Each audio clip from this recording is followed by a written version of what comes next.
کہہ رہے ہیں اس کا مطلب ہے کہ بنگلہ دیش بھی کافی جس طرح افغانستان بھی پاکستان کو ٹف ٹائم دیتا ہے، بنگلہ دیش بھی پچھلے کافی میچوں میں ٹف ٹائم دیتا تھا، قریب آگے آتا ہے، تو کیا ہم پاکستان کو فیوریٹ سمجھیں کل کے میچ کے لیے یا ون سائیڈڈ ہی ہوگا؟ نہیں، ون سائیڈڈ ہی ہونا چاہیے، کیونکہ بنگلہ دیش کے پاس ایک وہ ٹائم تھا جب روبیل اور تسکین آئے اور ان کی بالنگ تھوڑی بہتر ہو گئی تھی. دیکھیے پرابلم تو آپ کو اس سے آئے گی جس کی بالنگ تگڑی ہے.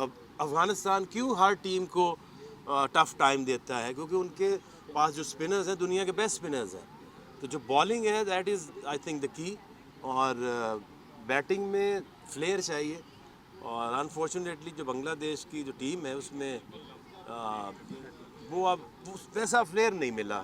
بالنگ بھی ویک ہوئی ہے اور بیٹنگ میں بھی انہوں نے کوئی ریولوشن نہیں لے کے آئے، وہی ٹپیکل بیٹنگ کرتے ہیں وہ. اچھا عاقب بھائی، فینس جو ہیں وہ آدھے میچ میں اسٹیڈیم چھوڑ جاتے ہیں، آدھے میچ میں وہ مڈل آرڈر پہ آوازیں کسنا شروع کر دیتے ہیں، لیکن رمیز راجہ مسلسل کہہ رہے ہیں کہ جی ایکس کرکٹرز اور میڈیا جو ہے وہ نیگیٹیوٹی پھیلا رہا ہے، وہ لڑکوں کو سپورٹ نہیں کر رہا، وہ مڈل آرڈر کو سپورٹ نہیں کر رہا، اور بارہا جو ہے وہ کلیئرلی اب تو ان کا رویہ بھی خاص کر صحافیوں کے ساتھ سخت ہو گیا ہے. دیکھیں دس از ویری انفارچونیٹ.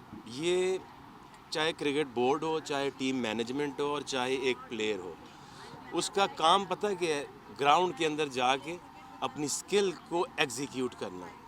جس دن آپ 5 وکٹیں لیتے ہیں تو مجھے کسی کی تعریف کی ضرورت نہیں، لوگ خود کریں گے، اور جو تعریف ہوتی ہے وہ آپ کے کام کی ہوتی ہے.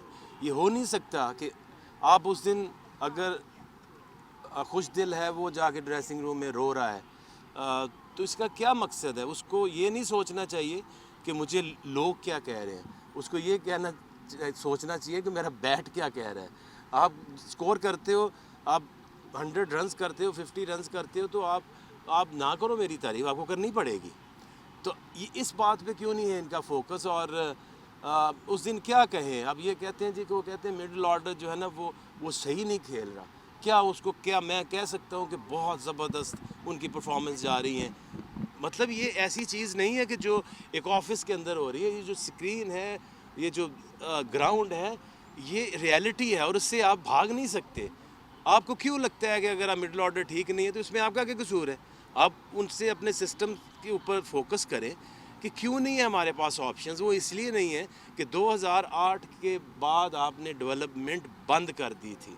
تو جب آپ گراس روٹ لیول پہ اپنی ڈیولپمنٹ بند کر دیتے ہیں تو اس کے اثرات آپ کو 8-10 سال بعد اصل میں نظر آتے ہیں، کیونکہ جو ڈیولپ ہوا گروپ ہے وہ آخری نشان رہ گئے. یہ ایک آدھا کوئی شعیب ملک تھا وہ بھی گیا، حفیظ گیا، یہ اب مصباح گیا. اب آپ کو نیچے سے کوئی آپ کے پاس آپ نے کام ہی نہیں کیا، کوئی ڈیولپمنٹ نہیں کی، تو آپ کو کہاں سے ٹیلنٹ ملے گا؟ کبھی نہیں ملے گا. اور آپ کو کرٹیسزم کو ویلکم کرنا چاہیے.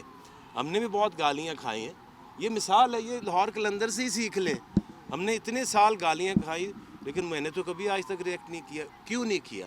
کیونکہ ہم اپنے ٹیم کے اپنے پلیئرز کے اوپر کام کر رہے تھے. ہمیں پتہ تھا ایک دن ہمیں شہین شاہ افریدی کپتان بنانا ہے. ہمیں پتہ تھا کہ اس طرح کے پلیئرز جو ہیں وہ آئیں گے، حارث رؤوف آئے گا، یہ سارے جب ڈیولپ ہوں گے تو ہمیں پھر جیت اتنی امپورٹنٹ نہیں ہوتی.